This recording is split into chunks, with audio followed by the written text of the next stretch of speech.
Hello everyone. तो last video में देखो हम इंस्टेंटेनियस वेलोसिटी और इंस्टेंटेनियस स्पीड की बात कर रहे थे। आज उसके कंटिन्यूएशन में फिर आगे बात करते हैं, है ना। तो सबसे पहले देखो एक न्यूमेरिकल और करते हैं उसी पार्ट से, है ना। तो देखो लिखो इसमें, ये देखो एक पोजीशन की इक्वेशन दे रखी है t² - 4t + 7। ठीक है, position of a particle is changing with time.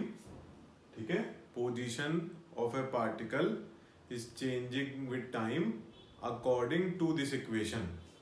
Position of a particle is changing with time according to this equation. First part लिखो क्वेश्चन का। फर्स्ट पार्ट लिखो, draw velocity time graph. First part लिखो, draw velocity time graph.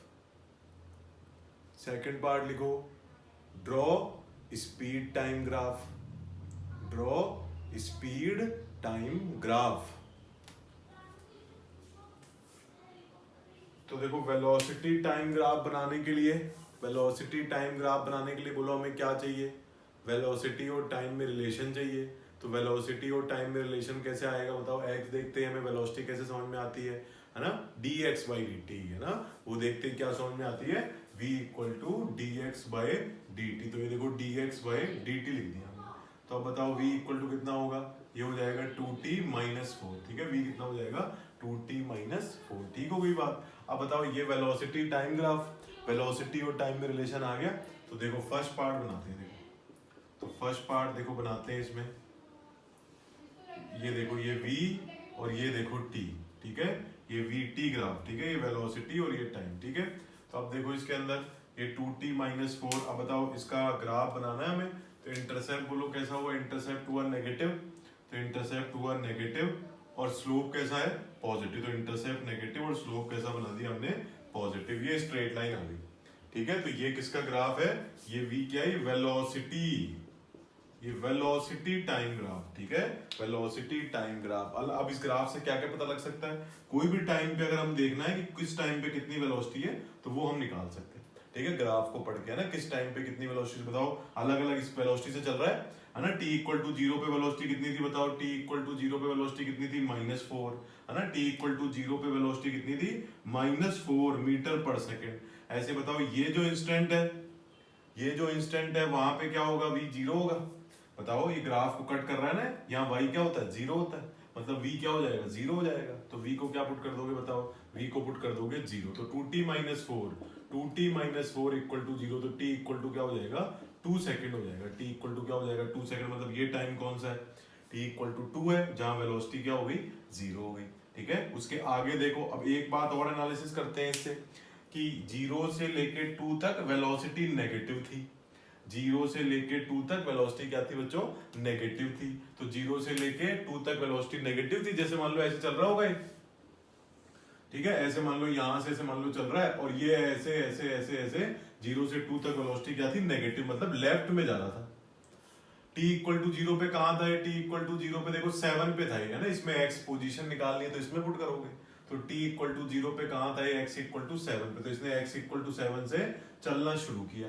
x = 7 से बच्चों इसने क्या किया, चलना शुरू किया, क्योंकि t को 0 पुट कर दिया हमने इसमें। तो ये t = 0। अब उसके बाद हमने बोला कि भाई 0 से लेके 2 सेकंड में वेलोसिटी कैसी है, नेगेटिव। बोलो नेगेटिव साइड पे आ रहा है ना। नेगेटिव का मतलब क्या हो गया, लेफ्ट डायरेक्शन में हो गया। इसका मतलब क्या हुआ, वो यहां से लेफ्ट डायरेक्शन में चलना शुरू किया। चल रहा है चल रहा है चल रहा है चल रहा है चल रहा है। t = 2 सेकंड पे उसकी वेलोसिटी क्या होगी, 0। तो ये t = 2 सेकंड पे उसकी वेलोसिटी क्या होगी, 0। उसके बाद क्या किया, t = 2 के बाद उसकी वेलोसिटी क्या होगी, पॉजिटिव। बताओ ये पॉजिटिव में आ रही ना।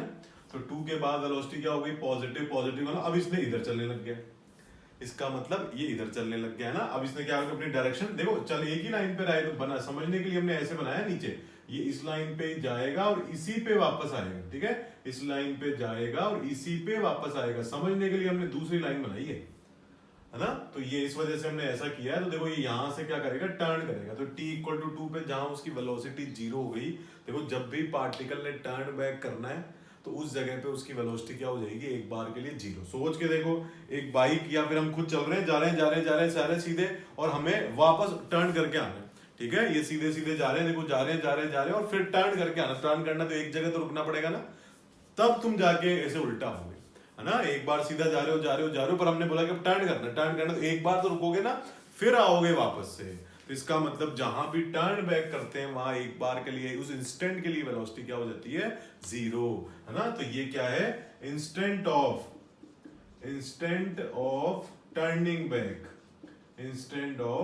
टर्निंग बैक वेलोसिटी क्या हो जाएगी यहाँ पे 0। जब भी पार्टिकल कहीं टर्न बैक करेगा तो उस जगह उसकी वेलोसिटी क्या हो जाएगी, टर्न बैक करेगा जहां पे वेलोसिटी क्या हो जाएगी, 0। देखो टर्न बैक का मतलब समझ गए ना, कि ये इधर से आ रहा है और ऐसे जा रहा है ना। टर्न बैक का मतलब समझ ही गए कि ये ऐसे आ रहा है और ऐसे जा रहा है, ठीक है। तो टर्न बैक कर रहा है, तो टर्न बैक का मतलब वेलोसिटी की डायरेक्शन क्या होगी, चेंज होगी। तो वेलोसिटी की डायरेक्शन क्या होगी बच्चों, चेंज होगी, ठीक है। तो ये मतलब है इसका। और उसके बाद क्या होगा, उसके बाद तो वेलोसिटी हमेशा ही पॉजिटिव है। पॉजिटिव का मतलब किधर चलेगा, राइट की तरफ चलेगा। तो राइट की तरफ चलेगा, चलता ही जा रहा। अब बस हमेशा ही वेलोसिटी उसकी किधर है, कोई भी टाइम पे देखो वो चलता ही जाएगा, राइट डायरेक्शन में ही चलता जाएगा, ठीक है। तो क्लियर हो गई बात। ऐसे ग्राफ से भी हम समझ सकते हैं इस बात को। तो अब देखो इसके अंदर ये तो वेलोसिटी टाइम ग्राफ हुआ। दूसरी बात अगर मैं पूछूं तुमसे कि स्पीड टाइम ग्राफ, है ना, इसको बना लेना है ना, ये इंपॉर्टेंट बात मैंने तुम्हें समझाई है कि t इक्वल टू 2 पे उसने टर्न बैक किया है, वेलोसिटी क्या हो गई 0, और स्टार्टिंग में उसने लेफ्ट में चलना शुरू किया। ये कैसे पता लगा, क्योंकि वेलोसिटी t इक्वल टू 2 के पहले क्या आ रही है, नेगेटिव आ रही है। देखो नेगेटिव आ रही है ना, मान लो t इक्वल टू 1 पे पूछो, देखो माइनस में आएगा नहीं, यहाँ पे पूछो तो ये बताओ कितना आएगा, ये माइनस में आएगा, तो ये माइनस में है। क्लियर हो रही बात। तो अब देखो ये पहला पार्ट हमने बनाया। अब देखो स्पीड टाइम ग्राफ बनाते हैं। देखो इसको रब करते हैं। देखो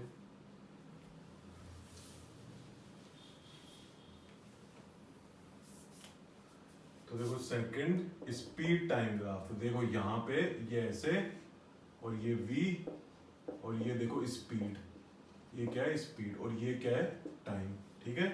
अब तुम देखो स्पीड और वेलोसिटी में क्या फर्क बताया। किसी भी इंस्टेंट पे अगर हमने बोला कि -2 मीटर पर सेकंड वेलोसिटी है, किसी भी इंस्टेंट पे अगर -2 मीटर पर सेकंड वेलोसिटी है, तो उस इंस्टेंट पे वेलोसिटी कितनी है। किसी इंस्टेंट पे अगर -2 मीटर पर सेकंड वेलोसिटी है तो उस टाइम पे स्पीड कितनी है, 2 मीटर पर सेकंड। किसी इंस्टेंट पे अगर वेलोसिटी -4 मीटर पर सेकंड है तो उस टाइम पे स्पीड कितनी है, 4 मीटर पर सेकंड, ठीक है ना। मतलब वेलोसिटी का जो नेगेटिव पार्ट है उसको अगर पॉजिटिव कर दें तो वही क्या बन जाएगा, इंस्टेंटेनियस स्पीड बन जाएगी, ठीक है। तो इसका मतलब सिंपली क्या करना है, जब स्पीड टाइम ग्राफ बनाना है ना, तो जो नेगेटिव पार्ट है उसको क्या कर दो, पॉजिटिव कर दो। ये जो नेगेटिव पार्ट दिख रहा है उसका क्या कर दो, पॉजिटिव कर दो। इसकी मिरर इमेज ऊपर बना दो, है ना। देखो इसकी मिरर इमेज बना देते हैं ऊपर। तो इस नेगेटिव पार्ट को क्या कर दो, ऊपर कर दो। ऊपर कर दिया, ये देखो ऐसा आ गया, यूं ऐसे। और बाकी आगे का जो ग्राफ है, नेगेटिव की मिरर इमेज हमने ऊपर बना ली। कहने का मतलब क्या, अगर मान लो यहाँ पे वेलोसिटी -1 है तो स्पीड क्या हो जाएगी, +1। अगर वेलोसिटी -2 है तो स्पीड क्या हो जाएगी, +2। तो ऊपर जा रही ना वो सारी चीज। यहाँ पे वेलोसिटी अगर मान लो कुछ माइनस में 0.5 है तो ऊपर जाके क्या हो जाएगी, +0.5। तो बताओ फिर इनको ज्वाइन करोगे तो ये क्या आ जाएगा, ऐसा ग्राफ आ जाएगा। क्योंकि सारी माइनस वाली को हमने क्या करना है, प्लस, माइनस वाली को क्या करना है, प्लस। यही तो बताया। इंस्टेंटेनियस वेलोसिटी का मैग्नीट्यूड ही क्या देता है, इंस्टेंटेनियस स्पीड। या फिर ऐसे समझो कि वेलोसिटी कभी नेगेटिव नहीं हो सकती, है ना, स्पीड, सॉरी, है ना। दोबारा से बोलते हैं, स्पीड जो है कभी नेगेटिव नहीं हो सकती। वेलोसिटी तो नेगेटिव पॉजिटिव दोनों हो सकती है ना। तो देखो यहाँ पे क्या हो जाएगा, ये ऊपर, ठीक है। तो इसको हमने नेगेटिव, अब ऐसा नहीं है यार 0 हो जाएगी स्पीड, 0 नहीं है, ऐसा मत सोचना कि इसको हटा देते हैं नेगेटिव पार्ट की स्पीड तो 0 ही नहीं, नेगेटिव नहीं हो सकती। इसका मतलब ये नहीं कि तुम इसको हटा ही दोगे। मान लो अगर मैं -2 मीटर पर सेकंड से चल रहा हूं तो क्या मैं स्पीड मेरी 0 है इस टाइम, 0 थोड़ी ना है, क्या है स्पीड मेरी 2 मीटर पर सेकंड। तो इसका मतलब नेगेटिव वाले की क्या कर दो, मिरर इमेज ऊपर बना दो। नेगेटिव वाले की मिरर इमेज ऊपर बना दो। तो ये मिरर इमेज बना दी। आगे तो वेलोसिटी पॉजिटिव है और वेलोसिटी मान लो 4 मीटर पर सेकंड है तो स्पीड भी 4, वेलोसिटी 6 मीटर पर सेकंड तो स्पीड भी 6। तो जब पॉजिटिव है तब तो स्पीड और वेलोसिटी क्या होंगे, सेम ही होंगे। तो आगे का ग्राफ तो बिल्कुल सेम टू सेम ही रिपीट हो जाएगा। इस तरीके से ये ऐसे ही रिपीट हो जाएगा। इसका मतलब अगर जब स्पीड टाइम ग्राफ बनाना हो तो क्या करोगे, जो नेगेटिव पार्ट ऑफ वेलोसिटी है उसकी मिरर इमेज बना दोगे, है ना। नेगेटिव पार्ट ऑफ वेलोसिटी उसकी मिरर इमेज ऊपर बना दोगे, बस वही क्या हो जाएगी, स्पीड। मतलब कुल मिला के बात ऐसी है कि नेगेटिव नहीं हो सकती स्पीड। तो नेगेटिव पार्ट में अगर वेलोसिटी का कोई ग्राफ फंस रहा है तो उसको पॉजिटिव बना दो, उसको हटा नहीं दो, उसको पॉजिटिव बना दो। तो उसको पॉजिटिव बना दिया, ऊपर ले गए उसको। तो बताओ अगर ये वैल्यू -4 थी तो ये वैल्यू कितनी हो जाएगी, +4 हो जाएगी ना। ये देखो ये +4 हो जाएगी, ये तो वही टाइम है, ये वही टाइम बोलो 2, ठीक है। इस तरीके से तो ये हमारा क्या बन गया, स्पीड टाइम ग्राफ बन गया। अगर मान लो हमें इस ये पूछा जाता कि, और हमसे बोला जाता draw draw v equal to mod 2t minus 4। मान लो हमसे बोला जाता कि इसका ग्राफ प्लॉट करो मॉड 2t माइनस 4। तो मॉड का मतलब क्या होता है, हमेशा क्या रहना चाहिए, वो पॉजिटिव रहना चाहिए। तो उसका ग्राफ भी क्या होता, उसका ग्राफ भी ये ही होता। क्योंकि मॉड लगा दिया इसका मतलब क्या, नेगेटिव पार्ट को हमने क्या कर देना है, पॉजिटिव कर देना है। तो पॉजिटिव कर देना है मतलब ये जो नेगेटिव पार्ट है उसका हमने क्या कर दिया, पॉजिटिव कर दिया। और जो पॉजिटिव है वो तो पॉजिटिव है, तो जो पॉजिटिव है वो तो पॉजिटिव है। तो इसका बोले चाहे इसमें स्पीड टाइम बोले, दोनों एक ही बात है। मॉड लगाने का मतलब नेगेटिव क्वांटिटी को क्या कर दोगे, पॉजिटिव कर दोगे। ठीक है, तो एक तरह से स्पीड का एक्सप्रेशन हो गया। ये क्या हो गया, एक तरह से स्पीड का एक्सप्रेशन हो गया। ये वेलोसिटी का एक्सप्रेशन है और ये क्या है, स्पीड का एक्सप्रेशन है। क्योंकि इससे हमेशा निकल के क्या आएगा, पॉजिटिव भी निकल के आएगा ना, इससे तो नेगेटिव भी निकल के आ सकता है, पॉजिटिव भी निकल के आ सकता है, पर ये इससे क्या आएगा, हमेशा पॉजिटिव ही निकल के आएगा। तो एक तरह से ये स्पीड का एक्सप्रेशन हो गया और ये वेलोसिटी का एक्सप्रेशन हो गया। तो वेलोसिटी को पॉजिटिव कर देना ही क्या बन जाएगा, स्पीड बन जाएगा, इंस्टेंटेनियस स्पीड बन जाएगा। ठीक है ना, क्लियर हो गई बात। चलो ठीक है ना, इसको रब करते हैं।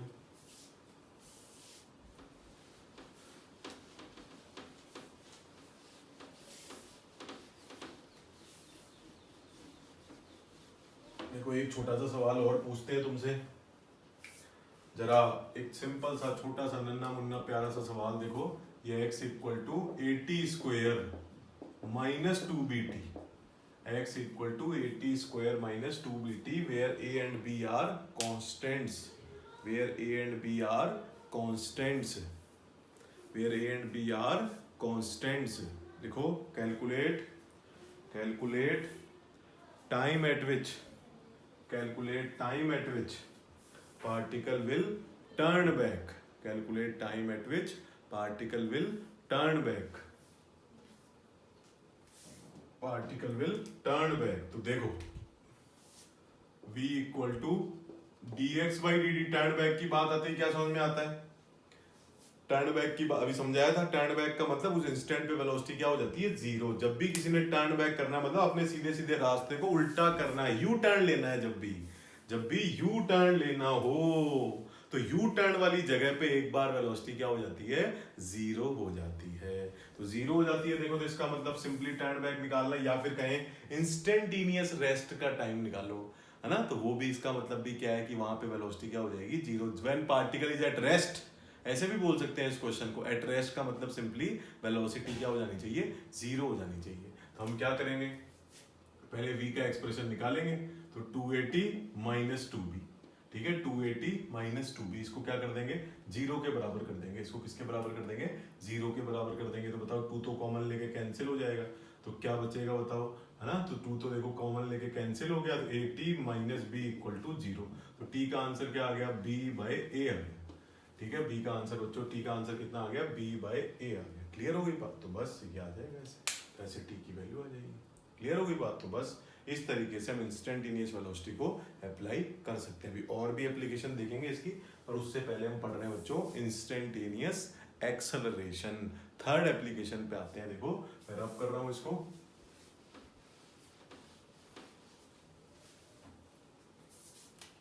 तो देखो थर्ड एप्लीकेशन, देखो थर्ड एप्लीकेशन है instantaneous, instantaneous acceleration, instantaneous acceleration, instantaneous acceleration.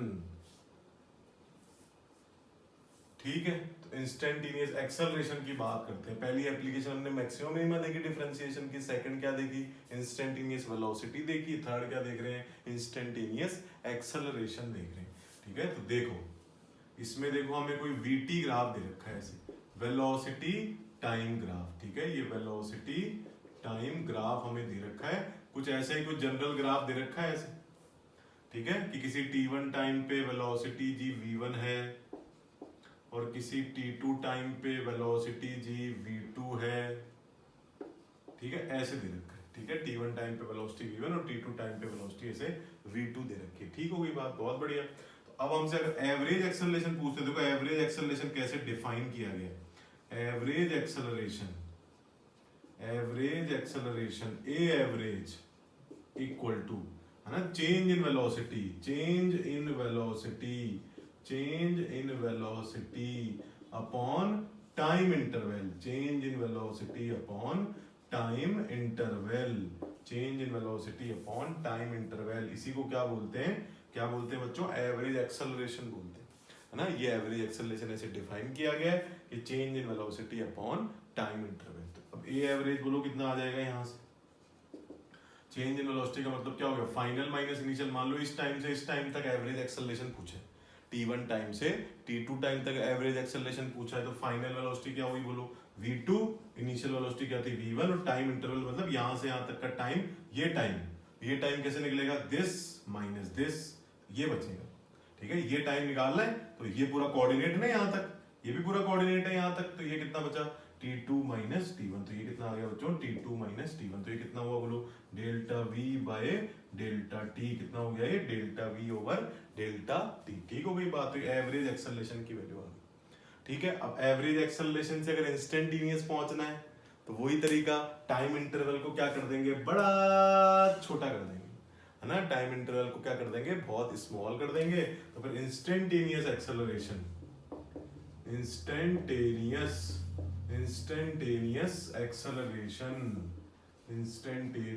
Acceleration a equal to limit delta t tending to 0 delta v over delta t, है ना।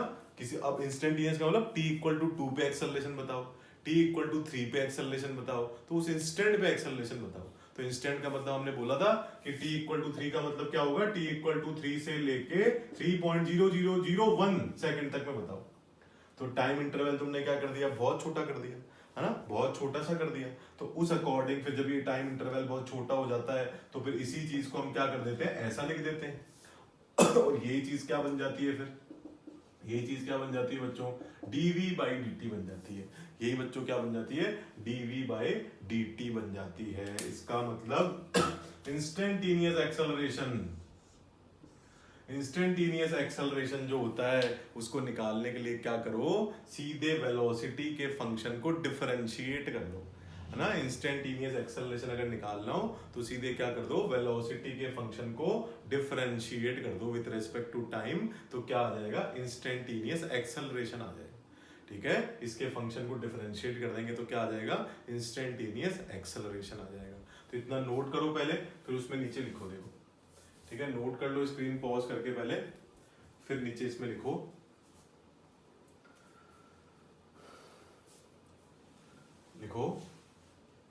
Slope of velocity time graph, slope of velocity time graph gives instantaneous acceleration, slope of velocity time graph gives instantaneous acceleration, ठीक है। तो देखो एक चीज और next line में लिखना है, ये ऐसे देखो, a इक्वल टू क्या निकाला अभी हमने, dv बाई dt, और इसको d by dt of dx by dt भी लिख सकते हैं।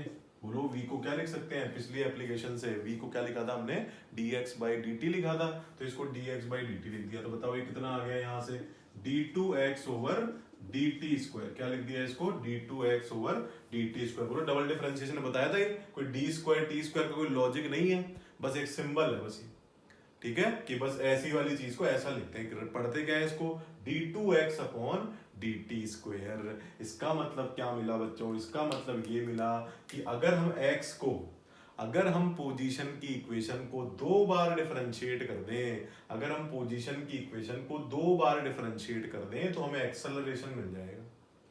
अगर हम वेलोसिटी के फंक्शन को 1 बार डिफरेंशिएट कर दें तो भी एक्सेलरेशन मिल जाएगा। अगर हम पोजीशन की इक्वेशन को 2 बार डिफरेंशिएट कर दें, back to back double differentiation, तो क्या मिल जाएगा हमें, एक्सेलरेशन। और अगर हम वेलोसिटी के फंक्शन को 1 बार डिफरेंशिएट कर दें तो हमें क्या मिल जाएगा, एक्सेलरेशन। मतलब एक्सेलरेशन निकालने के दो तरीके हो गए, अगर x दे रखा हो तो डबल डिफरेंशिएशन, अगर v दे रखा हो तो 1 टाइम डिफरेंशिएशन। तो 1 टाइम डिफरेंशिएशन फिर हम कर देंगे, ठीक हो रही है बात, चलो बहुत अच्छी बात है। तो इसको भी लिख लो, है ना, इस इक्वेशन को भी लिख लो, और इस इक्वेशन के नीचे नोट कर लो, देखो इस इक्वेशन के नीचे नोट कर लो पॉज करके, if we double differentiate the equation of position, if we double differentiate the equation of position, bracket में लिखो एक्स, एक्स क्या पोजीशन है ना, कोऑर्डिनेट है, तो पोजीशन बोल दिया हमने उसको, ठीक है। Then we will get instantaneous acceleration, then we will get instantaneous acceleration, ठीक है। चलो जी,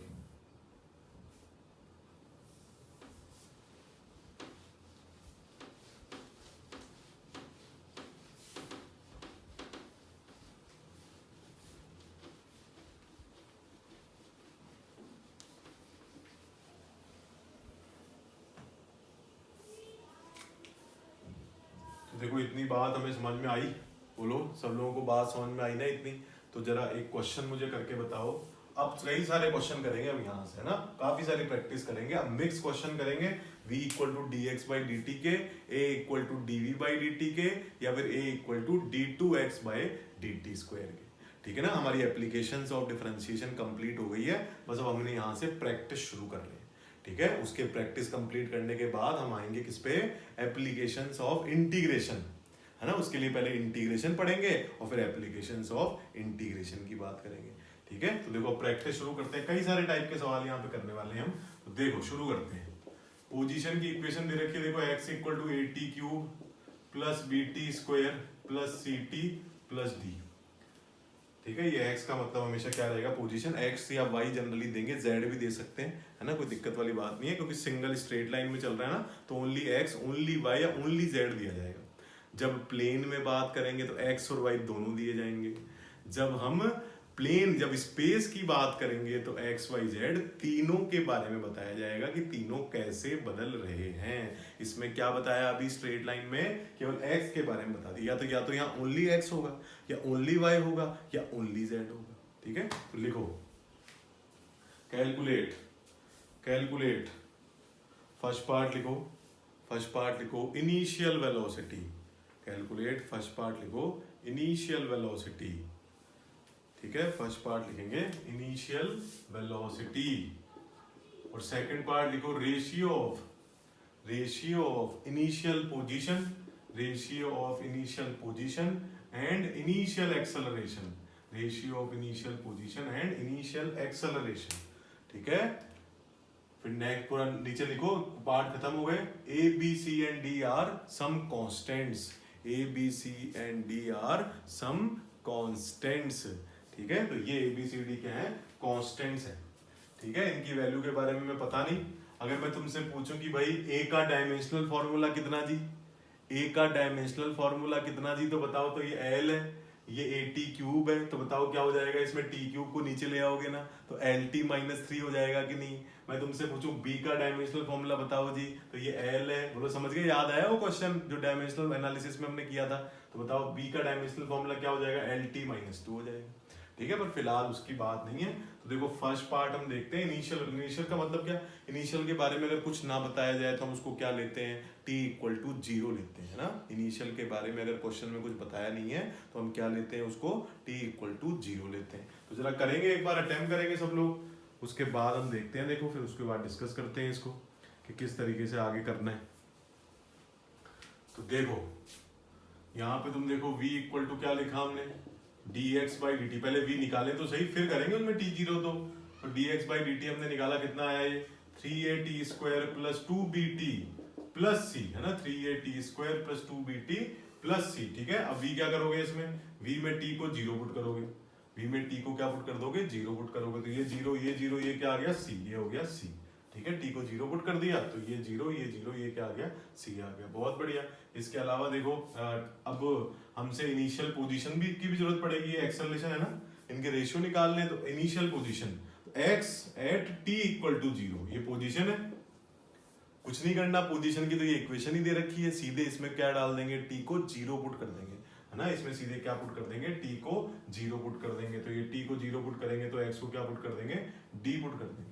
t को 0 पुट कर दिया तो x को क्या पुट कर दिया हमने, फिर d। बोलो क्लियर हो रही है बात सब लोगों को। ऐसे बताओ a में क्या पुट कर दो, t को 0, एक्सेलरेशन में भी t को क्या पुट कर दो 0 पर। एक्सेलरेशन पहले निकालें तो सही, एक्सेलरेशन कैसे आएगा, x को 2 बार डिफरेंशिएट करने पे आएगा, या फिर v को 1 बार डिफरेंशिएट करने पे आएगा। एक बार तो कर ही चुके हो v निकालने के लिए, एक बार और कर दो, है ना। x को तो 2 बार करना पड़ता है, v को 1 बार करना पड़ता है। तो देखना फिर, देखना देखना देखना, तो ये देखो a इक्वल टू क्या हो जाएगा, dv बाई dt। तो d इसको डिफरेंशिएट कर दिया, कितना आ गया 680 प्लस ये कितना हो गया 2b, और ये t का डिफरेंशिएशन तो क्या हो जाएगा, ये 2b हो गया, c का डिफरेंशिएशन 0 हो जाएगा, ये a आ गया। ठीक है, तो बताओ a at t equal to 0, acceleration at t equal to 0, ये a कुछ और है, a एक्सेलरेशन नहीं है, ये वाला a एक्सेलरेशन नहीं है, ये तो कुछ भी कांस्टेंट है, कोई a की वैल्यू 4 5 6 कुछ भी हो सकती है।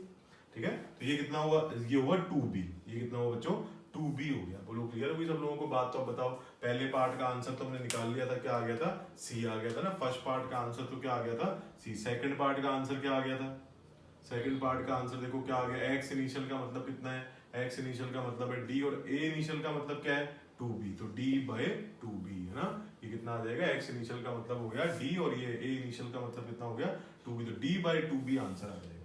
ठीक है, d बाय 2b आंसर आ जाएगा। क्लियर हो गई बात। तो चलो बहुत अच्छी बात है, अगला क्वेश्चन करते हैं। देखो इसको नोट कर लो सब लोग, पहले इसको देखो सब लोग नोट करेंगे, फिर अगला क्वेश्चन देखो करते हैं। लिखो जी, लिखो जी, ये देखो x equal to t cube minus 60 square plus 4t plus 7, ये ऐसी इक्वेशन लिखी है। ठीक है, इस तरह की इक्वेशन लिखी है। तो स्टेटमेंट लिखो इसमें, स्टेटमेंट लिखो इसमें, calculate velocity when acceleration is 0, calculate velocity when acceleration is 0।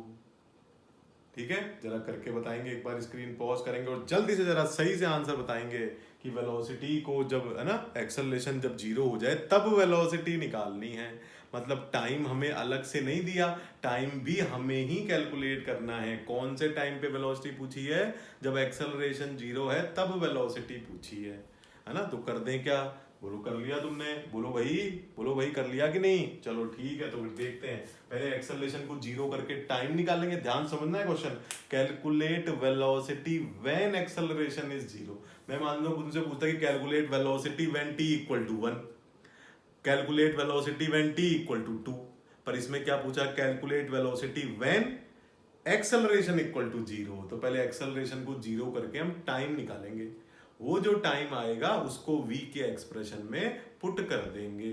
ठीक है, तो देखो फिर, तो v इक्वल टू कितना हुआ, v इक्वल टू देखो हुआ dx बाय dt, कितना हो गया बोलो, ये हो गया 3t square minus 12t plus 4। ठीक है, v equal to 3t square minus 12t plus 4। ठीक हो गई बात, तो ये v आ गया, सही है, ये v आ गया। अब हमें क्या करना है, एक्सेलरेशन को 0 करना है, तो a किसके बराबर आ जाएगा, dv बाई dt। तो dv बाई dt का मतलब कितना हुआ 60 माइनस 12, a का मतलब हो गया dv बाई dt, और ये क्या हो जाएगा 60 माइनस 12। तो वो टाइम पे वेलोसिटी निकालो जब एक्सेलरेशन क्या हो जाए 0 हो जाए। तो एक्सेलरेशन को 0 कर दें, क्योंकि टाइम चाहिए ना पहले, तो ये टाइम के लिए 0 कर दिया। तो बताओ t कितना आ गया, यहाँ से 2 सेकंड आ गए। अब इस 2 को किसमें पुट कर दोगे, इस 2 को किसमें पुट कर दोगे, इसमें पुट कर दोगे। इस t को किसमें पुट कर दोगे, इसमें पुट कर दोगे। तो बताओ फिर कितना आ गया v, है ना, क्योंकि वेलोसिटी पूछी है ना हमसे, तो पुट कर दिया। तो 3 into 2 square minus 12 into 2 plus 4। ठीक है, 2 स्क्वायर माइनस 12 इंटू 2, तो देखो उसको सॉल्व कर लेते हैं। ये 12 माइनस 24 प्लस 4, तो ये माइनस 12 प्लस 4, तो कितना आ गया माइनस 8 मीटर पर सेकंड आ गया। ठीक है, वो क्लियर हो गई बात। तो यहाँ से देखो माइनस 8 मीटर पर सेकंड, ये हमारा क्या आ गया बच्चों, v की वैल्यू आ गई है। ये क्या आ गई, v की वैल्यू आ गई है। माइनस 8 का मतलब होगा लेफ्ट में जा रहा होगा, ठीक है, इसलिए माइनस आ रहा है। ठीक है, चलो बहुत अच्छी बात है, ये देखो हमने किया। नेक्स्ट क्वेश्चन करते हैं, इतना नोट कर लो पहले, इतना नोट कर लेंगे देखो सभी लोग पहले।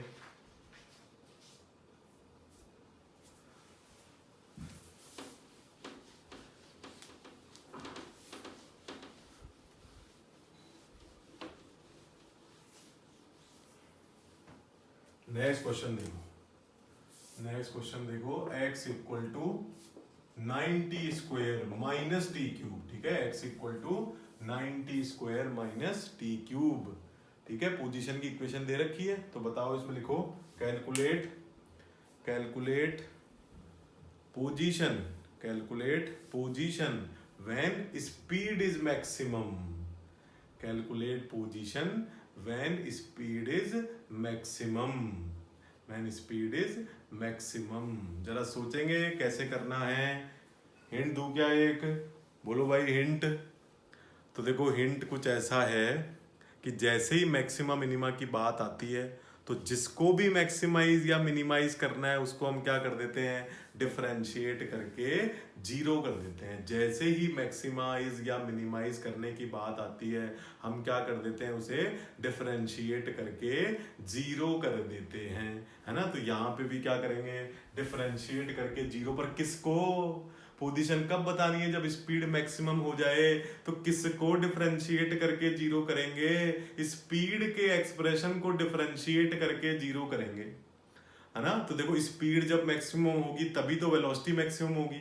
अरे यार स्पीड और वेलोसिटी में एक साइन का ही तो चक्कर है। अगर मैं बोलूँ वेलोसिटी मैक्सिमम -10 है तो स्पीड मैक्सिमम कितनी हो जाएगी, 10। माइनस तो वहाँ केवल डायरेक्शन को ही बताता है ना, माइनस तो केवल डायरेक्शन को ही बताता है बस वहाँ। तो मैं बोलूँ कि वेलोसिटी मैक्सिमम -10 मीटर पर सेकंड है तो स्पीड मैक्सिमम कितनी है, 10 मीटर पर सेकंड। तो स्पीड को मैक्सिमाइज करने का मतलब वेलोसिटी को ही मैक्सिमाइज करना है।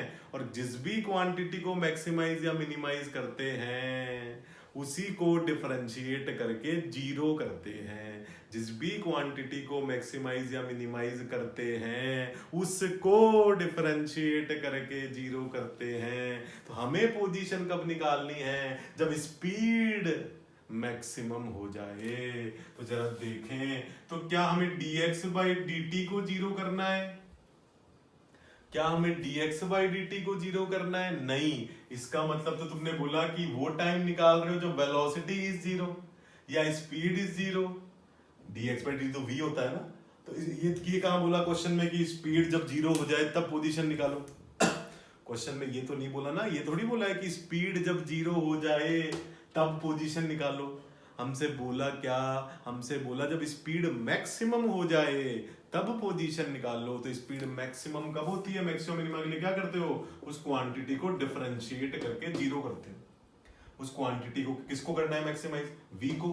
जो जिसको भी मैक्सिमाइज मिनिमाइज करते हैं उसको डिफरेंशिएट करके जीरो करते हैं। जिसको भी मैक्सिमाइज मिनिमाइज करना है उसको डिफरेंशिएट करके जीरो करते हैं। तो dv/dt इक्वल टू क्या हो जाएगा, जीरो। तो dv/dt कर दे क्या, बोलो।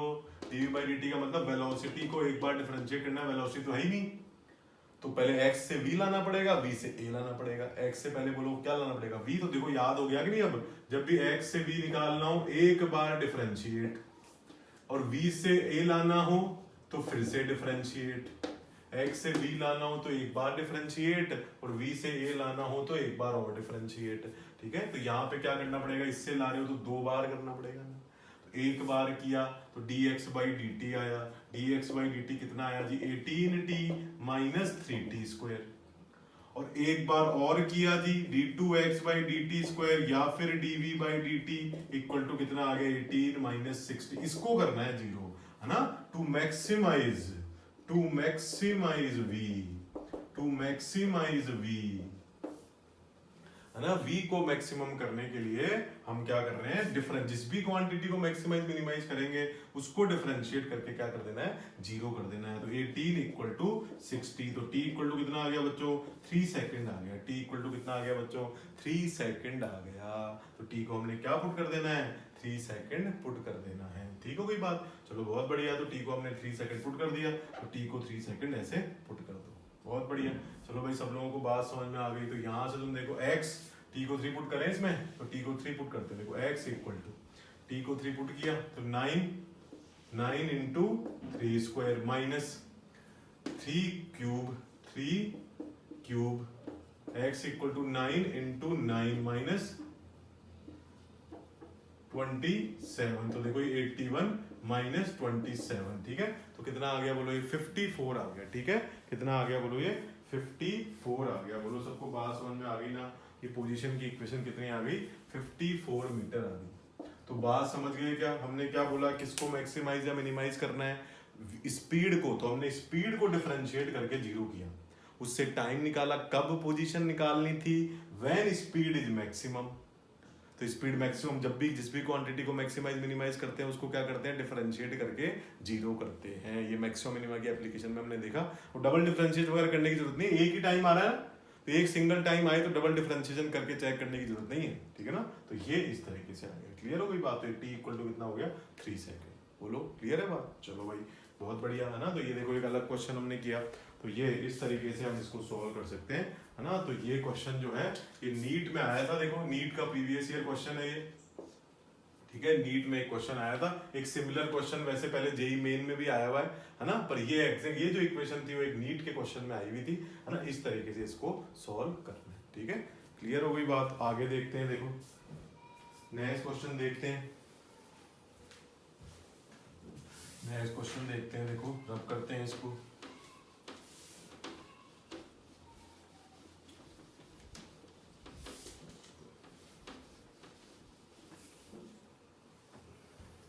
तो नेक्स्ट क्वेश्चन देखो एक देखते हैं, ठीक है। तो एक्सेलरेशन निकालना है, देखो इसमें ये अपने इक्वेशन लिखी, ये देखो x square equal to t cube, x square equal to t cube. Calculate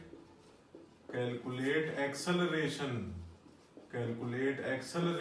eight t equal to 4 second. Calculate acceleration at t equal to 4 second. जरा बताएंगे कि कैसे इसको सॉल्व किया जाए, जरा स्क्रीन पॉज करेंगे और बताएंगे कि क्या आंसर आएगा। थोड़ा टाइम लो, चाहे कोई दिक्कत वाली बात नहीं है, आराम से सॉल्व करो, जरा सोच समझ के सॉल्व करो कैसे एक्सेलरेशन निकाला जाए, है ना। तो निकालो जी।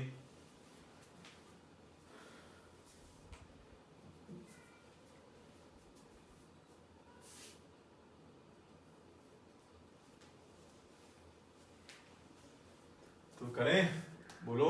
देखो सबसे पहला काम तो ये आ गया, इसको डिफरेंशिएट कैसे किया जाए, है ना। इसको सबसे पहला काम क्या आ गया, इसको डिफरेंशिएट कैसे किया जाए। तो देखना पहले क्या कर दो, रूट कर दो। एक्स लाओगे तभी तो करोगे डिफरेंशिएट उसको, एक्स है ही नहीं, एक्स स्क्वायर है हमारे पास। तो एक्स कैसे लाओगे, एक्स के लिए स्क्वायर रूट है ना, taking square root both sides, taking square root both sides, taking square root both sides. तो x equal to t power 3/2 square root किया दोनों तरफ। अब क्या करोगे, v निकालोगे, तो v इक्वल टू कितना हो गया, dx/dt हो गया, है ना। तो dx/dt हो गया, तो देखो इससे क्या हो जाएगा 3/2, है ना, nx n-1, nx n-1। तो बताओ कितना आ गया, 3/2 रूट टी। पर यहाँ रुकना नहीं है, हमें एक्सेलरेशन निकालना है। ये तो अभी क्या निकली, वेलोसिटी निकली। तो एक्सेलरेशन क्या होता है, बोलो। एक्सेलरेशन होता है dv/dt। एक्सेलरेशन क्या होता है बच्चों, dv/dt। तो बताओ d/dt ऑफ 3/2 रूट टी, है ना, d/dt ऑफ 3/2 रूट टी। तो बताओ कितना हुआ, 3/2 बाहर ले लो, और रूट टी का डिफरेंशिएशन क्या हो जाएगा, 1/2 रूट टी। रूट टी का डिफरेंशिएशन क्या हो जाएगा, 1/2 रूट टी। बताया था तुम्हें, बोलो। रूट एक्स का डिफरेंशिएशन याद करवाया था, 1/2 रूट एक्स। अब देखो बार बार ऐसे काम में आता है, नहीं तो तुम कर लो, दोबारा कर लो, कोई बात नहीं, भूल भी गए तो वैसे याद रखोगे तो अच्छा रहेगा। nx n-1, बोलो पावर क्या हुई, हाफ nx n-1, उससे भी आ जाएगा, ठीक है। तो बोलो बन गई बात। तो एक्सेलरेशन का फंक्शन आ गया ना, बोलो भाई एक्सेलरेशन का फंक्शन आ गया ना। अरे आ गया कि नहीं आ गया, तो अब जरा कर दोगे क्या, t इक्वल टू 4 सेकेंड। अब क्या करना है, अब तो कुछ करना ही नहीं है सर, सारा तो आपने कर दिया। बोलो तो a इक्वल टू कितना हो गया, बोलो इसमें क्या कर दें, एक्सेलरेशन है t इक्वल टू 4 सेकेंड बताना है। तो t इक्वल टू 4, 3/4 इंटू 1/√4 कितना हो गया, बोलो ये कितना हो गया, 3/4 इंटू 2। आंसर कितना आ गया, 3/8 मीटर पर सेकेंड स्क्वायर। 3/8 है ना, ये मल्टीप्लाई है, डॉट लगा दिया हमने ना, ये 3/4 इंटू 2, तो 3/8 मीटर पर सेकेंड स्क्वायर। ये क्या आ गया, एक्सेलरेशन आ गया। बोलो समझ रहे हो बात। ऐसे अलग तरीके की इक्वेशन दी और फिर तुमसे पूछा जरा ऐसा एक और करके बताओगे क्या, जरा ऐसा एक और करके बताओगे क्या। तो जरा बताओ, अलग तरीके से पूछते हैं उस सवाल को। तो देखो जरा लिखो, पोजीशन ऐसे दे रखी है, root x equal to t plus 7, root x equal to t. चलो एक काम करो, पहले एक नोट लिख लो, है ना, इससे ऊपर एक नोट लिखो पहले, है ना, एक नोट लिखो बच्चों, पहले एक नोट लिखो, पहले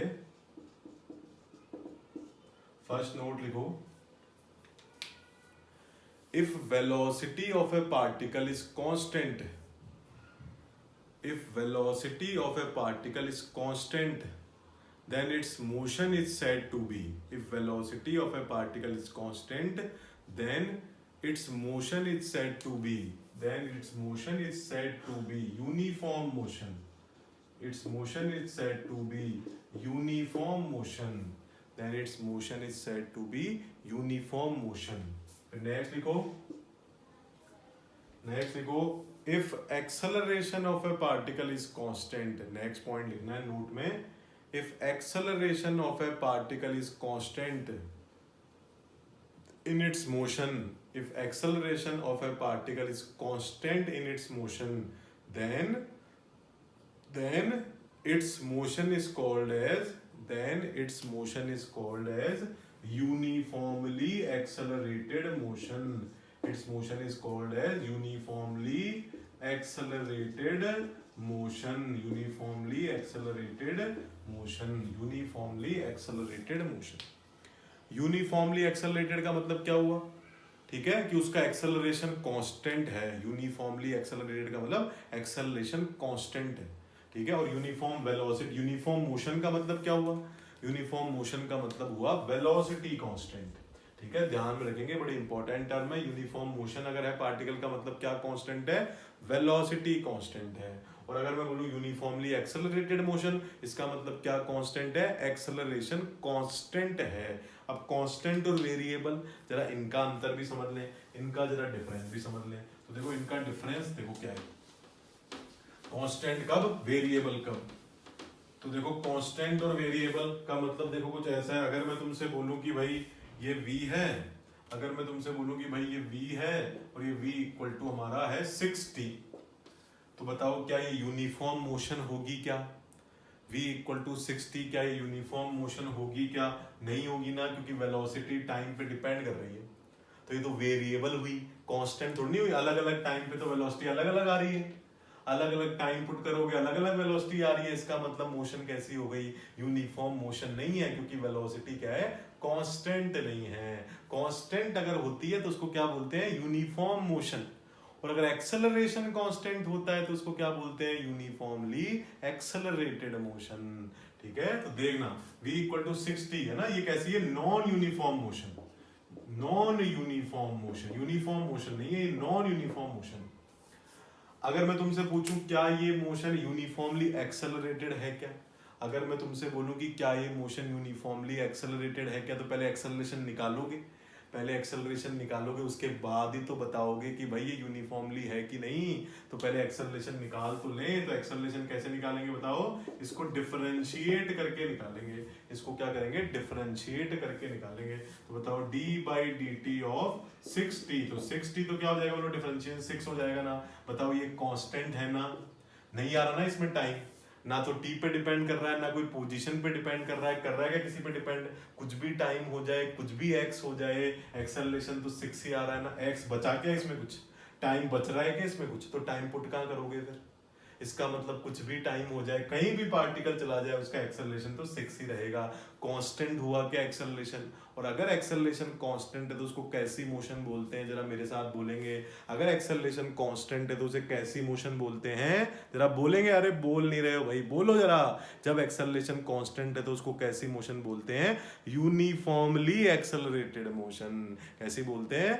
यूनिफॉर्मली एक्सेलरेटेड मोशन. और अगर वेलोसिटी कांस्टेंट है तो, अगर वेलोसिटी कांस्टेंट है तो कैसी मोशन बोलते हैं? Uniform motion. अगर वेलोसिटी कांस्टेंट है तो उसको कैसी मोशन बोलते हैं? Uniform motion. तो बताओ ये यूनिफॉर्मली एक्सेलरेटेड है क्या? है कि नहीं बोलो? यूनिफॉर्मली एक्सेलरेटेड, क्योंकि वेलोसिटी कांस्टेंट है ना. तो ये क्या रहा हमारा? कांस्टेंट रहा. This implies motion is uniformly accelerated. Uniformly accelerated. Uniformly accelerated का मतलब क्या होता है? देखो कुछ ऐसा कि मान लो एक्सेलरेशन है 6 मीटर पर सेकंड स्क्वायर. मतलब ये हुआ कि हर एक सेकंड के बाद पार्टिकल की वेलोसिटी 6 मीटर पर सेकंड बढ़ जाएगी. एक्सेलरेशन का मतलब क्या होता है? वेलोसिटी का बढ़ना है ना, वेलोसिटी का चेंज होना. तो बताओ हर एक 6 मीटर पर सेकंड स्क्वायर का मतलब होता है क्या? कुछ ऐसा समझो. सो 6 मीटर पर सेकंड मतलब हर एक सेकंड में कितनी स्पीड बढ़ जाएगी? 6 मीटर पर सेकंड. जैसे मान लो रेस्ट से चलना शुरू किया उसने, अभी उसकी स्पीड मान लो 0 है, 1 सेकंड के बाद कितनी हो जाएगी 6 मीटर पर सेकंड। उसके 1 सेकंड के बाद देखोगे तो कितनी हो जाएगी 12 मीटर पर सेकंड। उसके 1 सेकंड के बाद देखोगे तो स्पीड कितनी हो जाएगी 18 मीटर पर सेकंड। उसके 1 सेकंड के बाद देखोगे तो स्पीड कितनी हो जाएगी 24 मीटर पर सेकंड। मतलब हर 1 सेकंड के बाद स्पीड बराबर मात्रा में बढ़ रही है, बराबर अमाउंट में बढ़ रही है। हर 1 सेकंड के बाद 6 मीटर पर सेकंड, फिर 1 सेकंड के बाद 6, फिर 1 सेकंड के बाद 6, फिर 1 सेकंड के बाद 6, है ना। हर 1 सेकंड के बाद 6 मीटर पर सेकंड से बढ़ रही है। तो इसका मतलब ऐसी मोशन को क्या बोलते हैं, यूनिफॉर्मली एक्सेलरेटेड, मतलब बराबर मात्रा में, बराबर अमाउंट में वेलोसिटी बढ़ना इज यूनिफॉर्मली एक्सेलरेटेड। और वेलोसिटी का फिक्स रहना इज यूनिफॉर्म मोशन, ठीक है ना। तो हर 1 सेकंड में बराबर बराबर स्पीड बढ़े, पर अगर मान लो पहली 1 सेकंड में 6 बढ़े, अगली 1 सेकंड में 10 बढ़े, तो फिर वो नॉन यूनिफॉर्मली एक्सेलरेटेड है, बराबर अमाउंट में नहीं बढ़ रहा, है ना। एक्सेलरेशन तो है पर नॉन यूनिफॉर्म है। पर अगर हर 1 सेकंड में बराबर बराबर बढ़े तो फिर वो मोशन कैसी, यूनिफॉर्मली एक्सेलरेटेड। मैथमेटिकली अगर करना हो, मैथमेटिकली अगर करना हो तो ये तरीके, ठीक है। चलो देखिए और एग्जांपल देखें इसी के, फिर एक अलग से सवाल दूंगा, देखो तुमको जबरदस्त करना है एकदम सही। एक और तुमसे सवाल पूछते हैं भाई कि देखो जी ये एक लिया ना हमने, ये एग्जांपल भी लिखने हैं तुम्हें, ठीक है। अगर मान लो मैं तुमसे बोलूं कि x इक्वल टू है T cube plus t square, फिर मैं तुमसे पूछूं कि ये यूनिफॉर्म मोशन है क्या और यूनिफॉर्मली एक्सेलरेटेड मोशन है क्या, है ना। मैं पूछूं तुमसे कि ये यूनिफॉर्म मोशन है क्या या यूनिफॉर्मली एक्सेलरेटेड है क्या, तो जरा बता दो, जरा पॉज करके बता दो, क्या ये यूनिफॉर्म मोशन है, नहीं है तो यस और नो, है ना। यूनिफॉर्मली एक्सेलरेटेड है, यस और नो, ऐसे आंसर बताना है। जरा करके देखो, जरा जल्दी से पॉज करो स्क्रीन और करके देखो। तो देखो v पहले निकालेंगे, dx बाई dt कितना हो गया बोलो, ये 3t स्क्वायर प्लस 2t, कितना आ गया 3t स्क्वायर प्लस 2t, बोलो सही हो गई बात। अब बताओ ये तो यूनिफॉर्म मोशन तो नहीं हुआ क्योंकि ये टाइम पे डिपेंडेंट वेलोसिटी आ गई, तो अलग अलग टाइम पे वेलोसिटी अलग अलग आएगी तो यूनिफॉर्म मोशन नहीं है। तो इसका मतलब non uniform motion, non uniform motion, non uniform motion, ठीक है। ऐसे देखो अगर हमें एक्सेलरेशन पे कमेंट करना है तो पहले एक्सेलरेशन निकालना पड़ेगा, डिफरेंशिएट कर दो, कितना आ गया बोलो 6t प्लस 2 आ गया। बताओ ये टाइम पे डिपेंड कर रहा है क्या, बताओ भाई टाइम पे डिपेंड कर रहा है क्या, अरे बताओ भाई टाइम पे डिपेंड कर रहा है क्या, कर रहा है ना। इसका मतलब टाइम वेरिएबल हुआ, कांस्टेंट तो नहीं हुआ। कांस्टेंट तो किसको बोलते हैं जब टाइम भी नहीं हो, एक्स नहीं, कुछ नहीं हो इसमें, पर ये तो टाइम आ गया इसमें। इसका मतलब ये कैसा हुआ, नॉन यूनिफॉर्मली एक्सेलरेटेड, क्योंकि एक्सेलरेशन कांस्टेंट नहीं है। अलग अलग टाइम पे एक्सेलरेशन की वैल्यू अलग अलग आ रही है, पर एक्सेलरेशन में अगर टाइम नहीं आता फंक्शन में तो कैसा बोलते, यूनिफॉर्मली एक्सेलरेटेड बोलते। पर यहाँ पे कैसा, नॉन यूनिफॉर्मली एक्सेलरेटेड, ठीक है। ऐसे ही देखो मुझे एक और बता दो तुम, अगर मान लो मैं तुमसे बोलूं कि x equal to 2t plus t square है, इसके बारे में कमेंट करो, यूनिफॉर्म मोशन है क्या और यूनिफॉर्मली एक्सेलरेटेड मोशन है क्या, जरा बताओ। अगर ऐसी पोजीशन की इक्वेशन दी हो तो यूनिफॉर्म मोशन है क्या या यूनिफॉर्मली एक्सेलरेटेड मोशन है क्या, जरा जल्दी से जल्दी से जल्दी से बताओ। पॉज करो स्क्रीन और सॉल्व करो। तो v देखो dx by d t, v equal to dx by d t, तो 2 प्लस 2t बोलो, ये तो वेलोसिटी कांस्टेंट तो नहीं है, टाइम पे डिपेंड कर गई। इसका मतलब non uniform motion, non uniform motion. और एक्सेलरेशन के बारे में बच्चों कैसे, एक्सेलरेशन के बारे में कैसे, तो यहाँ लिख रहा हूं मैं, देखो इसको, है ना, यहाँ लिख रहे हैं देखो a equal to dv by dt, तो dv by dt equal to, differentiate करो 2 का 0 2t का 2, तो बताओ कांस्टेंट आया कि नहीं आया, बोलो कांस्टेंट आया कि नहीं आया। इसका मतलब मोशन कैसा हो जाएगा, यूनिफॉर्मली एक्सेलरेटेड। कांस्टेंट आया ना, टाइम भी नहीं बच रहा, एक्स भी नहीं बच रहा, कुछ नहीं बच रहा इधर, तो यूनिफॉर्मली एक्सेलरेटेड मोशन ये हो गई है, यूनिफॉर्मली एक्सेलरेटेड मोशन बच्चों ये हो गई है। क्लियर हो गई बात। तो चलो जी, है ना, इनको लिख लो एग्जांपल्स को, फिर इसी पे बेस्ड एक क्वेश्चन मैं तुम्हें देता हूँ, फिर तुम बताना मुझे कि क्या इसका आंसर बनने वाला है, ठीक है। इसी पे बेस्ड एक क्वेश्चन तुम्हें दे रहा हूँ, फिर उसको बताना तुम, ठीक है। बताओगे ना, बोलो जबरदस्त एकदम। तो चलो ठीक है, रब करते हैं इसको।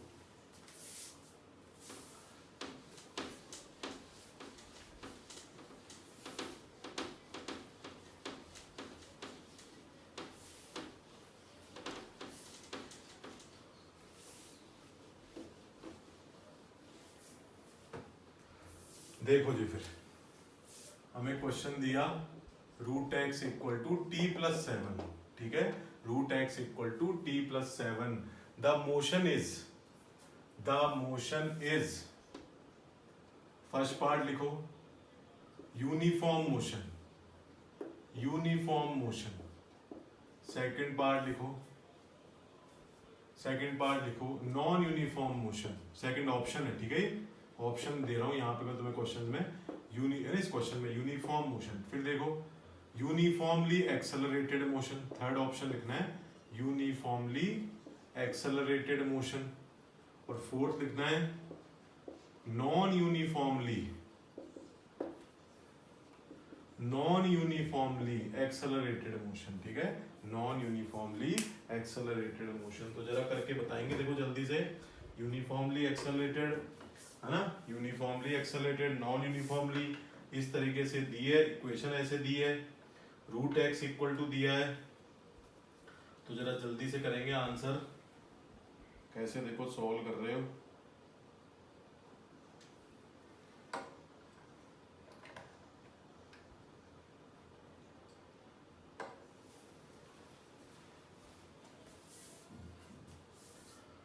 तो देखो स्क्वायरिंग बोथ साइड्स कर लेना पड़ेगा पहले, डिफरेंशिएट करने के लिए, है ना। तो पहले स्क्वायरिंग बोथ साइड्स क्या हो, देखो x इक्वल टू कितना आ गया, t प्लस 7 का होल स्क्वायर आ गया। पहले स्क्वायरिंग बोथ साइड कर ली, ठीक है। अब क्या करें, इसको डिफरेंशिएट कर दें।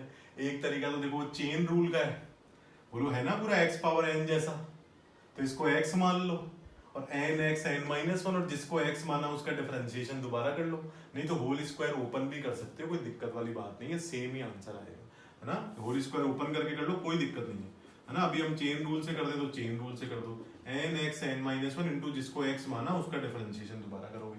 किसके रेस्पेक्ट में, टाइम के रेस्पेक्ट में, तो t का डिफरेंशिएशन t के रेस्पेक्ट में क्या आ जाएगा 1। तो v का एक्सप्रेशन क्या आया बताओ, 2t प्लस 14, ये क्या आया, नॉन यूनिफॉर्म मोशन आया। तो वेलोसिटी तो कांस्टेंट नहीं है, एक से ज्यादा आंसर मान लो इसमें ऑप्शन में करेक्ट हो तो एक तो ये सही है नॉन यूनिफॉर्म मोशन, क्योंकि तो टाइम पे डिपेंड कर गया। कांस्टेंट होता तो यूनिफॉर्म मोशन कर देते, पर कांस्टेंट नहीं है। अब एक्सेलरेशन पे कमेंट कैसे करें, तो ए को क्या लिखोगे, dv बाई dt।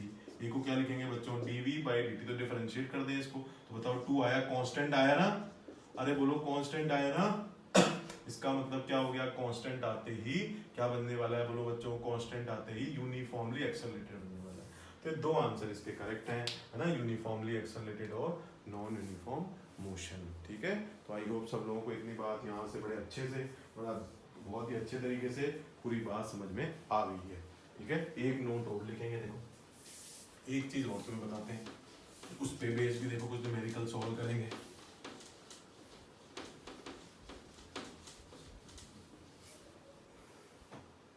लिखो जी, नोट लिखो, एक नोट लिखो,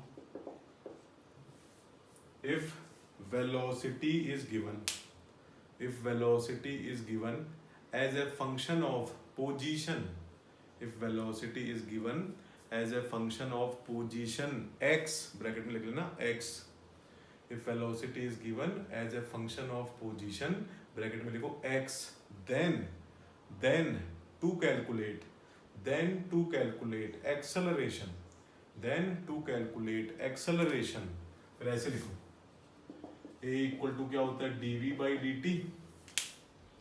फिर इसको हम क्या करेंगे, देखो dx से मल्टीप्लाई और डिवाइड, dx से क्या करेंगे बच्चों, मल्टीप्लाई और डिवाइड।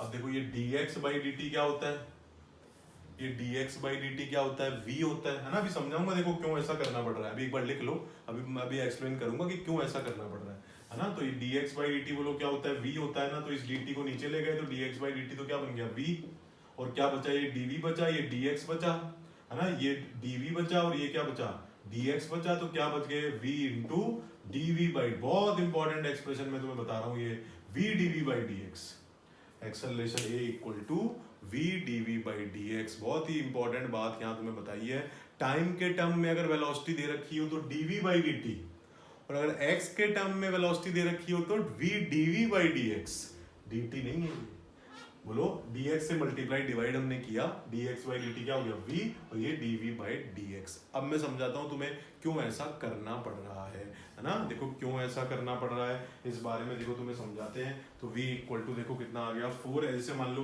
तो एग्जाम्पल लिया देखो मैंने, एक वेलोसिटी जो है 4x प्लस 2, और x के टर्म्स में दे रखी है, मतलब x इक्वल टू 0 पे इतनी वेलोसिटी, x इक्वल टू 1 पे, अभी तक क्या कर रहे थे, टाइम की बात कर रहे थे ना, इस बार x के फॉर्म में दे दिया है ना। हमसे बोला कि x इक्वल टू 0 पे भाई वेलोसिटी 2 है ना, 2 ऐसे राइट में 2 मीटर पर सेकंड, x इक्वल टू 1 पे कितनी है, 6 है, तो x इक्वल टू 1 पे 6 है, x इक्वल टू 2 पे कितनी है, 2 पे कितनी आ जाएगी 10, x इक्वल टू 2 पे कितनी आ जाएगी, देखो 10 आ जाएगी। तो ये x के फॉर्म में दे रखा है, अभी तक क्या कर रहे थे, अभी तक टाइम के फॉर्म में कर रहे थे।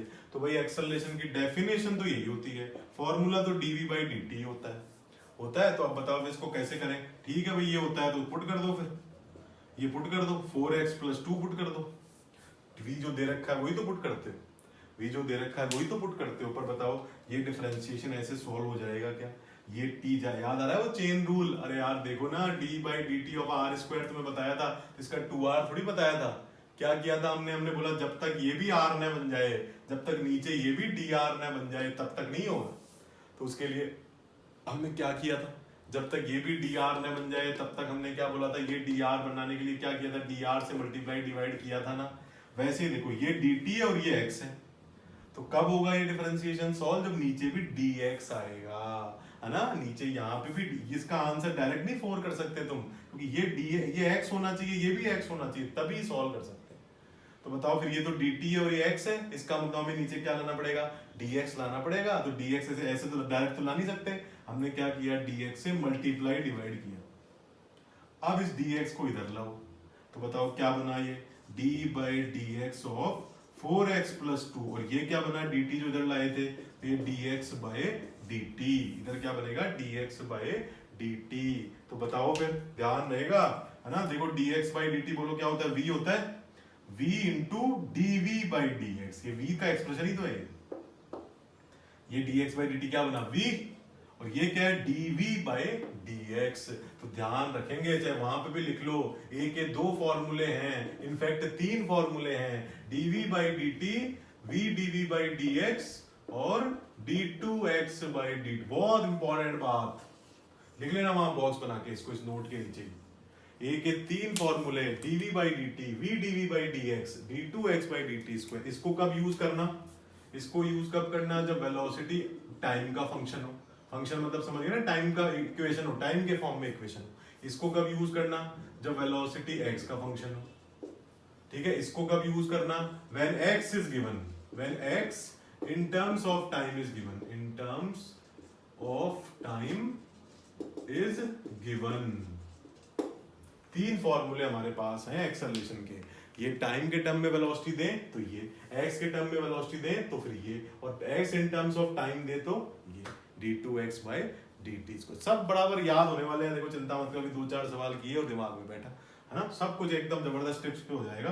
तो देखो बात समझ गए ना, इसलिए ऐसा करना पड़ रहा है। तो अब बताओ इसको सॉल्व कर लें क्या, अब बताओ इसको सॉल्व कर लें क्या, तो बताओ ये dx/dt तो v बन गया ना, dx/dt तो v बन गया, तो a इक्वल टू कितना आया बोलो, dx/dt को हमने क्या लिख दिया, v, और d/dx of 4x + 2, d/dx of 4x + 2, तो a इक्वल टू कितना आ गया बोलो, v का फंक्शन पुट कर दो, v का फंक्शन क्या है 4x + 2, और d/dx बताओ, अब तो कर लोगे ना, ये dx है ये भी x है, अब कोई दिक्कत नहीं। अब इसका डिफरेंशिएशन क्या हो जाएगा, 4 और इसका 0, 4x का 4 हो जाएगा ना, 4 बाहर आके, तो आंसर कितना आ गया बोलो, a equal to 16x + 8, a equal to कितना आ गया 16x + 8। इस तरीके से बोलो भाई, क्लियर हो रही है बात, अरे बोलो यार क्लियर हो रही है कि नहीं बात, बिल्कुल सही बात है, a इक्वल टू कितना हो जाएगा 16x + 8 हो जाएगा, सही है, बोलो भाई समझ में आ गई बात। तो जब भी vx का फंक्शन दिया हो तो बार बार ऐसे डिराइव करने की जरूरत नहीं है, डायरेक्टली तुम निकाल सकते हो। अगर मैं तुमसे, है ना, यहाँ पे अगली एक और बात तुमसे पूछता हूँ, देखो एक फॉर्म और तुमसे क्वेश्चन की पूछते हैं, रब करते हैं, देखो इसको,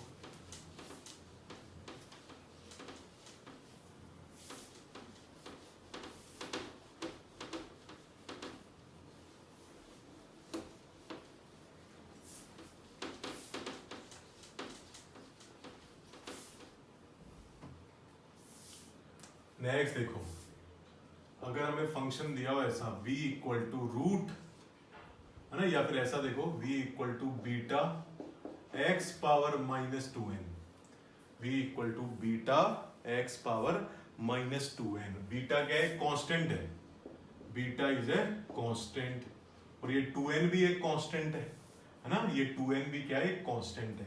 अब हमसे पूछ रहे हैं acceleration as a function of x, acceleration as a function of x, ठीक है ना। ये भी देखो एक नीट प्रीवियस ईयर क्वेश्चन ही है, ठीक है। इससे 2 सवाल अगला, फिर एक जेई का क्वेश्चन भी हमें करना है ना। तो जरा करो, देखो ये क्वेश्चन बहुत ही इंपॉर्टेंट, बड़ा ही मजा आएगा इसको सॉल्व करके, है ना। बड़ा ही अच्छा क्वेश्चन देखो है, beta x power minus 2n, acceleration as a function of x बताना है, ठीक है। Acceleration as a function of क्या बताना है बच्चों, x बताना है।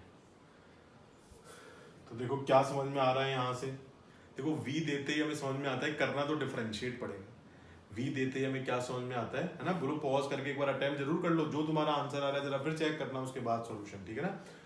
तो देखो इतनी बात तो तुम्हें समझ में आ रही है कि v अगर दिया होता है तो हमें डिफरेंशिएट करना पड़ता है ना। तो हमें क्या करना पड़ता है, डिफरेंशिएट करना पड़ता है। तो बताओ, पर v x का फंक्शन है, तो v जब x का फंक्शन था, अभी लिखा था मैंने तुम्हें 3 फॉर्मूले। जब v x के टर्म में होता है तो a को क्या लिखते हैं, v dv by dx, a को क्या लिखते हैं, v dv by dx। बहुत जगह काम आएगा ये, यही नहीं इसी चैप्टर में, बड़ी जगह पे एक्सेलरेशन की जरूरत पड़ेगी ये वाली, ठीक है ना। आगे वाले चैप्टर्स में भी कई जगह। तो v dv by dx मतलब क्या करो, v को अलग से और dv by dx को अलग से, इन दोनों को मल्टीप्लाई कर देना है।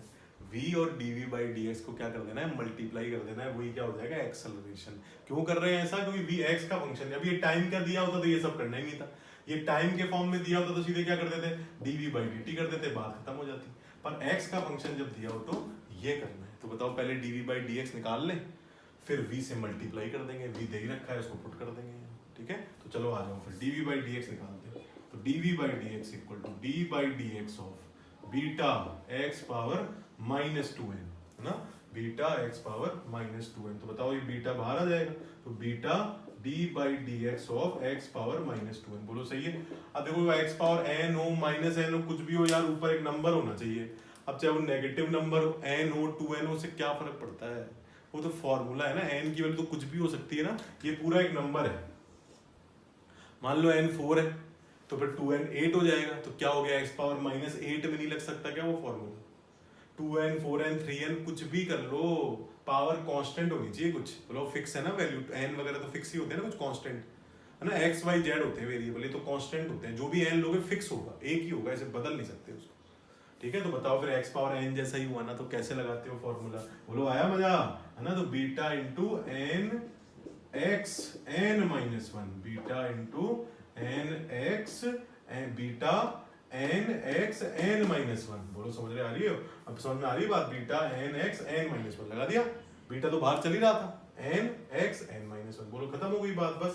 फिर इसमें ले जाओ इसको, इसमें ले जाओ इसको, यहाँ पे पुट कर दो, तो बताओ ये कितना आया, a की वैल्यू बोलो कितनी आ गई, a equal to v, v कितना है बोलो, v है beta into x power minus 2n into v की वैल्यू पुट की है अभी तो, अब dv बाई dx ये रहा, इसको पुट कर देते हैं, beta into minus 2n into x power minus 2n minus 1। बस एक्सप्रेशन ऐसा भारी भरकम बना दिया कि पता नहीं क्या हो गया हो, तूफान आ जाएगा, तूफान आ गया हो, ऐसा कुछ भी नहीं है। एक्सप्रेशन को देख के घबराओ मत, बेसिक अपने स्ट्रॉन्ग रखो, कैसे भी लेवल का सवाल सॉल्व होगा, है ना। दिमाग थोड़ा खुला रखो और बेसिक अपने स्ट्रॉन्ग रखो, है ना, बस। तो a इक्वल टू बोलो कितना हो गया, इसको थोड़ा और सिंप्लीफाई कर रहे हैं तो minus 2n beta square, minus 2n beta square. बताओ और थोड़ा सिंप्लीफाई कर ले, बेस सेम है तो पावर क्या हो जाएगी, ऐड हो जाएगी, यहाँ भी बेस x है यहाँ भी बेस x है तो पावर क्या हो जाएगी, ऐड हो जाएगी। तो कितना हो जाएगा बताओ, minus 4n minus 1, minus 2n minus 4n, और ये क्या हो जाएगा माइनस 1। बोलो एक्सेलरेशन की वैल्यू आ गई ना यहाँ से, बस यही क्या हो जाएगा, आंसर हो जाएगा, यही क्या हो जाएगा बच्चों, आंसर हो जाएगा, ठीक है। तो अब मैं देखो तुम्हें एक सवाल, दो क्वेश्चन इनफैक्ट करने को दे रहा हूँ तुम्हें, खुद से करने हैं, वो खुद से तुम्हें करने हैं। देखो एक मैं दे रहा हूँ तुम्हें, v equal to root p1 plus p2x, ठीक है। इसमें हमें एक्सेलरेशन बताना है, एक्सेलरेशन बताना है। और सेकंड देखो v इक्वल टू दिया हमें अल्फा रूट x, ठीक है, इसमें दिया v equal to alpha root x, और हमें बताना है draw acceleration and position graph as well as acceleration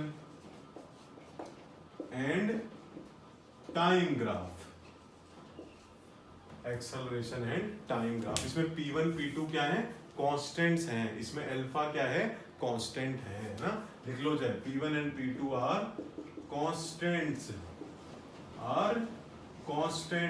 और अल्फा क्या है, अल्फा भी क्या है, कांस्टेंट है, अल्फा भी क्या है, कांस्टेंट। चलो अभी कर लेते हैं इनको सॉल्व, है ना, अभी कर लेते हैं इनको भी सॉल्व। तो जरा एक बार शुरू करो, पॉज करो स्क्रीन और फिर बताते हैं, देखो कैसे सॉल्व करना है, अभी करते हैं चलो इसको, ठीक है। अब कर रहे हैं इसको, देखो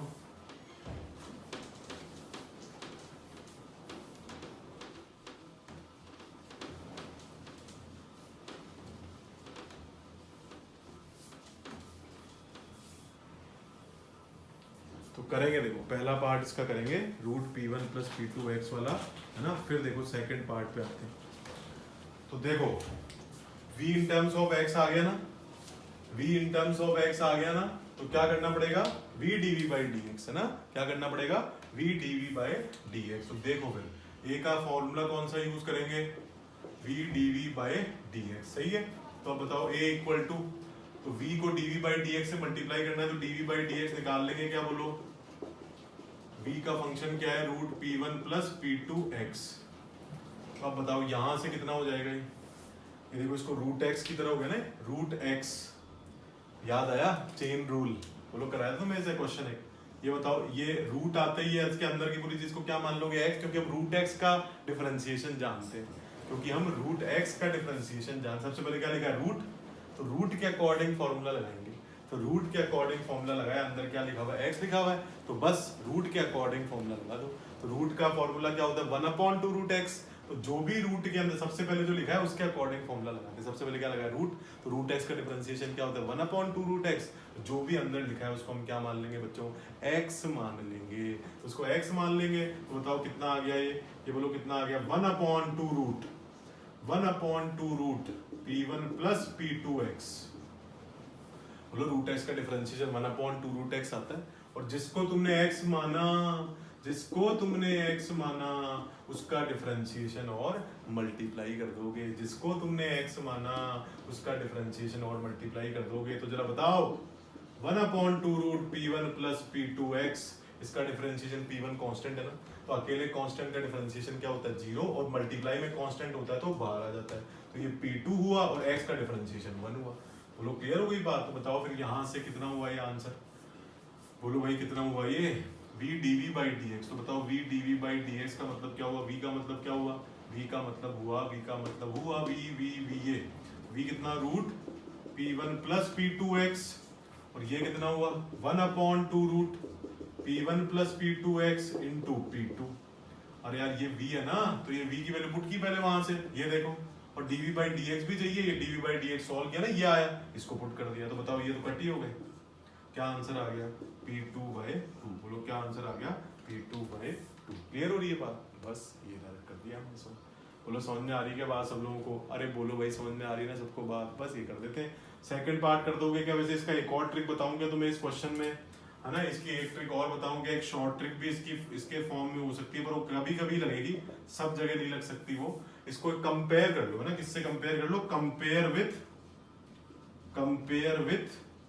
v² = u² + 2as, है ना, compare with v² = u² + 2as, square कर दो दोनों तरफ, तो स्क्वायर कर दो तो v² = क्या हो जाएगा, P1 + P2x, है ना, v² = क्या हो जाएगा, P1 + P2x। बताओ x का मतलब, ये x तो डिस्प्लेसमेंट की तरह हो गया, देखो ये, ठीक है, x s हो तो सिंबल तो एक ही है, ये u² की जगह क्या आ गया, P1, u² की जगह क्या आ गया, P1, तो इनिशियल वेलोसिटी कितनी हो जाएगी, u² की वैल्यू अगर P1 है तो u कितना हो जाएगा, √P1, ठीक है। और बताओ 2a की जगह क्या लिखा हुआ है इसमें, 2a की जगह P2 लिखा हुआ है, बोलो भाई 2a की जगह क्या लिखा हुआ है इसमें, P2, तो 2a = कितना हो जाएगा, P2 हो जाएगा, तो एक्सेलरेशन कितना हो जाएगा, P2/2 हो जाएगा, ये सीधे आ जाता है इस, पर ये एक लिमिटेड ही है, ऐसे हर जगह नहीं लगेगा ये तभी लग सकता है जब यहाँ x की पावर क्या रहे 1, ये 1 है ना, तो s की पावर भी 1 होती है ना इस इक्वेशन में, तो ये x की पावर 1 है तो s की पावर भी यहाँ पे क्या है 1, तभी लग पाएगा। अभी यहाँ मान लो ऐसा हो जाता,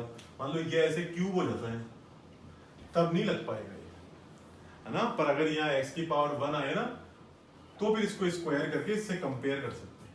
तो एक बहुत लिमिटेड ही है वैसे, है ना, तो मैं नहीं रिकमेंड करूंगा कि इससे करो, इससे कर सकते हो, पर इस केस में छोटा हो जाता है ना। अगला भी हो जाएगा ऐसा, जब भी तुम्हें x की पावर 1 मिले ना स्क्वायर करने के बाद, स्क्वायर करने के बाद x की पावर 1 मिले तो हमेशा इससे कर सकते हो, ठीक है ना। तो ऐसे बहुत बार होंगे क्वेश्चन, ऐसे भी क्वेश्चन बहुत होते हैं, ध्यान रहे तो अच्छी बात है, नहीं तो जनरल मेथड से चल लेते, है ना। तुम्हें बता दिया कि थोड़ा आइडिया दे दिया तुम्हें, है ना। अगर क्लिक कर जाए कभी तो इससे फास्टर हो जाएगा, ठीक है। तो ये लो, इसमें इतना करने की जरूरत नहीं है, सीधे ही हो जाए, है ना। पर ये हमेशा नहीं होगा, है ना। जब होगा बस कि जब ये x पावर 1 होती है ना इसमें भी x पावर 1 आए स्क्वायर करने के बाद, केवल तब होगा, ठीक है। तो v स्क्वायर, इधर भी v स्क्वायर होना चाहिए, v स्क्वायर था तभी कर पाओगे, ठीक है, हमेशा नहीं कर पाओगे। तो बेटर है, मैं तो यही कहूंगा कि इसी मेथड से जाओ, ये जनरल मेथड है, ये हमेशा लगेगा, ठीक है। चलो सेकंड पार्ट करते हैं, बोलो करें, तो चलो आ जाओ करते हैं।